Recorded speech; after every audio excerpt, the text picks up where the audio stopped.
तुम्ही नक्की या ठाण्यातल्या खारकराईमध्ये निम्मी स्टुडिओज मध्ये, कारण की इथे भन्नाट ऑफर चालू झालेले आहेत. 1000 रुपयाला 3 कॉट सेट आणि 600 रुपयाला 3 अशा टाइपचे टॉप किंवा शॉर्ट कुर्तीही मिळणार आहेत. काय ऑफर चालू आहे? 600 का 3 टॉप है. अच्छा, कॉट सेट 1000 का 3. 1000 रुपयाला 3. 3 यस. ओ, आणि टॉप कितीला? 600 ला 3. हे शॉप मधलंच आहे ना? हाँ. आपण आज जाऊन बघून घेऊया का? आपल्याकडे काय काय साईज आहे? M to XXL साइज तक. अच्छा,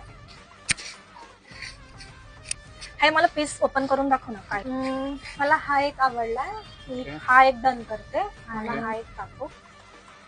पण नक्की नाही 1000ला 3च येणार आहेत. ओके, ठीक आहे. आणि आता मला हे 3 आवडलेत. मला टॉप मध्ये दाखव ना. तुम्हाला 600ला 3 आहेत ते दाखव. मला ह्याच्यातही ऑप्शन आवडला. एक हा कलर आवडलाय. हा एक तर घेतेच आहे, कन्फर्मच आहे. नक्की 600ला 3 ना? 3 है. मी एक कुर्ती घेते, शॉर्ट कुर्ती. हा एक घेते आणि जो मी आता घातलाय तो एक डन करते. तर तुम्ही नक्की या ठाण्यातल्या खारकराईमध्ये निम्मी स्टुडिओज मध्ये, कारण की इथे भन्नाट ऑफर चालू झालेले आहेत. 1000 रुपयाला 3 कॉट सेट आणि 600 रुपयाला 3 अशा टाइपचे टॉप किंवा शॉर्ट कुर्तीही मिळणार आहेत. आणि ही ऑफर आहे, हे स्टॉक म्हणजे हा जो स्टॉक आहे पूर्ण तो संपेपर्यंत. तर नक्की व्हिजिट करा ठाण्यातल्या निम्मी स्टुडिओज मध्ये. धन्यवाद.